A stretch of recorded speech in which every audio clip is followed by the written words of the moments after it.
Hello, I'm Theodore Parker, and this is the Sideshow. Today is Friday, April 11th, 2025. The weather from this area on the East Coast, Lexington, Kentucky. The high today will be up to 51. Currently, the temperature is 41 and feels like 35. We have a frost advisory from Saturday, 2 a.m. Eastern Daylight Time until Saturday, 9 a.m. Eastern Daylight Time. Light rain in the morning today, highs in the low 50s and lows in the mid 30s. Rain ending around 10:30 a.m., less than a quarter inch fell. Late week system brings rain and flood threat to east. Expect tomorrow here in this area to be the next dry day. Temperatures noticeably lower than yesterday, down by 19 degrees. Currently, it's a little bit before noon here on the East Coast, 11:22 a.m. Sunrise today was at 7:07 a.m. Sunset will be at 8:10 p.m. The wind currently is 12 miles per hour, moving north to south, and the AQI is good at 46. In weather-related news, again, this has to do with my Coachella attendance.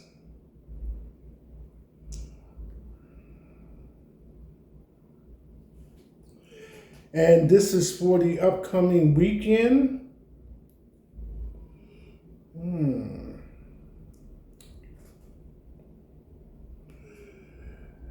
Coachella Festival faces potential record high temperatures for the first weekend, breaking into the triple digits. So those of you that plan to attend, please be aware of that weather advisory for Coachella. Excuse me. So that's the weather for Lexington, Kentucky on Friday, April 11th, 2025. Again, this is a Sideshow. I'm Theodore Parker. And in today's news, this week I've been covering the first 100 days of the second Trump presidency, brought to you facts and figures from Wikipedia. But before I get into today's broadcast, I'd like to put out a PSA, public service announcement.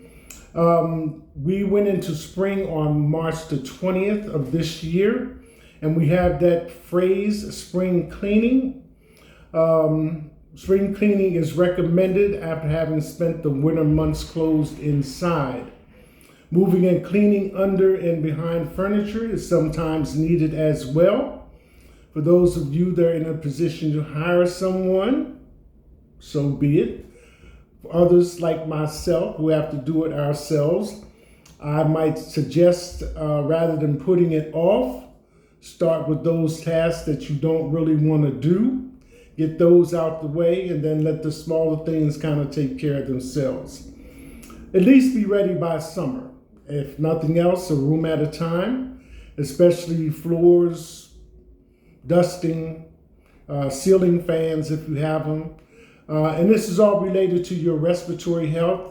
If you're an allergy sufferer like myself, then you're really conscious of being able to breathe comfortably. So that's my PSA. Getting into today's broadcast. Like I said, I've spent this week giving you facts and figures related to the first 100 days of the second Trump presidency so far. The broadcast media is covering what is referred to as the trade wars. In one day, China's tariffs climbed from 104% to 125%, and at close of the business day was at 145%. Currently, China has tariffs levied against the United States or for the United States at 84%.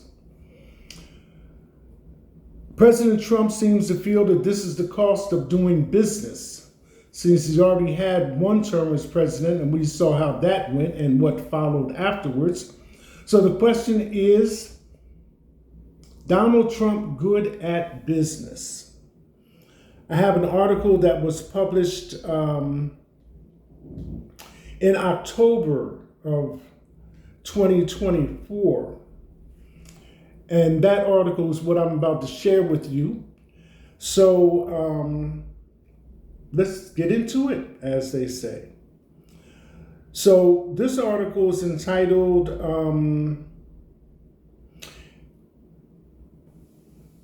A New Book Reveals Much of Trump's Success is Based on a Myth He is a Self-Made Billionaire. And this comes to you from The Conversation. And again, October 16, 2024. So let's begin.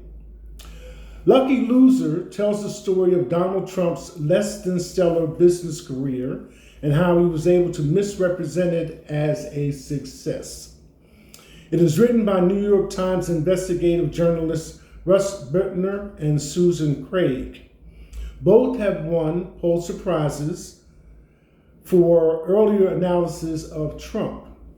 Another badge of honor is Trump sued them and lost. They are by no means the first writers to expose the Potemkin village that is Trump's business empire. A telling insider account came from Trump's niece, psychologist Mary Trump, who revealed the creator of Donald's fortune was his father, Fred. And in italicized print, it says, Lucky Loser, how Donald Trump squandered his father's fortune and created the illusion of success. Russ Butner and Susan Craig. Continuing, setting things straight. However, at more than 500 pages, including more than 40 pages of notes on sources, this new book is the most comprehensive rendering. It is detailed, clearly written, and has been well reviewed in the financial press and by economic historian Brad DeLong. The authors aim to draw on financial statements and interviews to set straight Donald Trump's chaotic onslaught of untruths and misdirection. A large part of the Trump mythology is the lie that he is a self-made billionaire. In the presidential debate with Hillary Clinton, Trump sought to downplay the contribution of his father, saying, "My father gave me a very small loan." The book reveals his father's contribution in today's money was around $500 million US. Trump's first piece of luck was being born the son of hardworking, cautious, and competitive residential property developer Fred Trump, the son of a German immigrant. His second was that Fred's eldest son did not have the ruthless drive to become Fred's successor, and Fred did not consider his daughters as potential successors.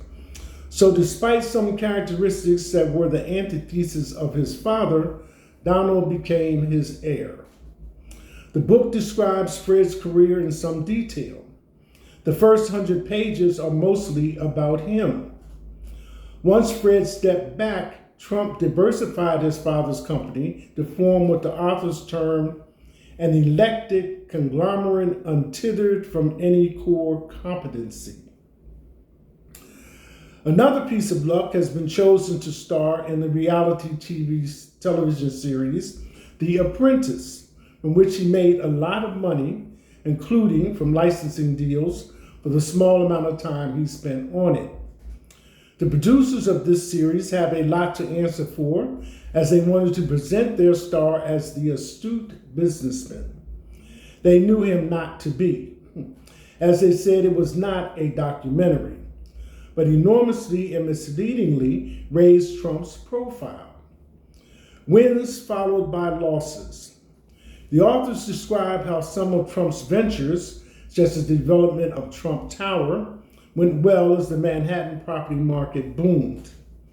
He also profited from some greenmailing, buying shares in a company with the stated or implied intention of taking it over and then selling the shares at a higher price, facilitated by exaggerated accounts in the media of his wealth.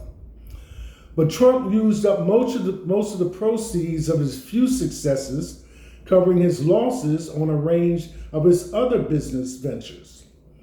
Among his notable failures was Trump University, where he paid, and this I do not understand, but it's the capital letter A, $37 million to settle lawsuits for fraud. Many other property projects, Scottish golf courses, Trump Ice bottled water, and Trump Mortgage never turned a profit. And the punters were not the only ones losing money in Trump casinos. While he is thought to keep them secret, what has emerged from Trump's tax returns are a series of huge losses. A conundrum not really addressed in the book is why so many bankers were willing to lend to him. And again, in italicized letters, read more. What would a second Trump presidency mean for the global economy? The article continues. The book concentrates on Trump's career before the 2016 election, when the flawed U.S. electoral system turned his almost 3 million vote loss on the popular vote into a win in the Electoral College. As president, he disregarded the conflicts of interest. As the authors note, parties wanted to influence the president could funnel money to him by booking blocks of rooms at his hotel. After 81 million Americans voted to fire him in 2020, Trump's businesses again performed poorly. Trump's current wealth is estimated by Forbes at, again, the capital letter A, $5.7 billion, less than it was a decade ago. But about half of this is from his majority stake in Truth Social, promoted as a right-wing alternative to Twitter, now could be said in even more right-wing form than X. It has tiny and failing revenues and makes large losses. If Trump loses the election, its value will probably soon be close to zero. It's regarded as a meme stock. Butner and Craig conclude Trump would have been better off betting on the share market than on himself. Analysis cited in The Economist in 2018 concluded that had Trump just put the money from his father into a share market index fund, he would have had the capital letter A, $2.9 billion in 2018. Given subsequent rises in the U.S. stock market, it would have grown to around, the capital letter A, $5.9 billion by now, more than most estimates of his wealth. Forbes reached a similar conclusion, as did DeLong and U.S. political commentator Professor Robert Reich. The self-described business genius destroyed rather than created value. Next section, a poor tycoon and a poor president. This business record of mismanaging an inheritance is reflected in Trump's economic performance as president. He inherited the world's largest economy from Obama. By the end of his term, it was more than 10% smaller than China's economy. Historians rank him one of the worst performing presidents on economic management and much else. The public gave him the lowest approval ratings during his presidential term. Trump has indeed been a lucky loser. But if this deeply flawed man is returned to the presidency, the world will be an unlikely loser. And again, under read more, from mass deportations to huge tariff hikes, here's what Trump's economic program would do to the US and Australia. And that's the conclusion of the article. So that was back in October. So I just wanted to share that with you, kind of get us all on the same foot based on what we're seeing currently that was predicted in October. So let's get into it. Today's top stories. Number 1, polarity of voters weary of CEO support for Trump, while a similar share say media is too critical. Number 2, the Pentagon says it's ending $5.1 billion worth of IT and consulting contracts with firms including Accenture and Deloitte. Number 3, China's trade war weapons, rare earth ban, and U.S. debt dump could cripple American economy and defense. Number 4, Trump's immigration policy is weighing on beer sales, Constellation Brands CEO says. So pertaining to that, roughly half of Constellation's beer sales come from Hispanic consumers. Tariffs on aluminum are putting additional pressure on the Modelo owner. Continuing with the top stories, number 5, Siemens exec and his family identified as victims in deadly Hudson helicopter crash. This is currently in the news, so the details you can access from your media sources. Tragedy nonetheless. Number 6, China targets Hollywood films in retaliation of tariffs. Trump responds. Trump was asked about his reaction to China's latest move of targeting cultural exports from the U.S. On Thursday during a cabinet meeting, his response, "I think I've heard of worse things," the president said, which was followed by a room full of laughter. Currently, China's tariff on the U.S. is at 84%. Number 7, King Charles won't hold hand throne to Prince William as monarchy shakeup could spark crisis, according to experts. Number 8, U.S. cyber defenders shaken by Trump's attack on their former boss. "It is a really tough time for all of us right now," said one employee. "Every day feels somehow more bizarre than the last. It is incredibly difficult to focus on our mission." This order comes as the White House is downsizing the agency for at least the 3rd time in 3 months. This particular firm in cyber business, coordinated all the information related to dispelling what was being said about the election fraud. So after the head of this company concluded and assembled all of this across government agencies, private sector, and everything else, 2 weeks after the election, Trump fired him.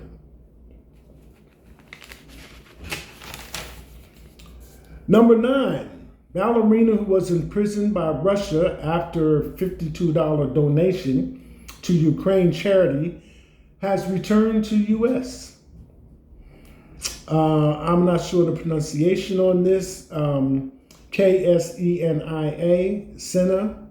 Karelina, Karelina, a Russian American who lived in Los Angeles, spent over a year in prison after she donated to a charity that sends aid to Ukraine, a legal group said.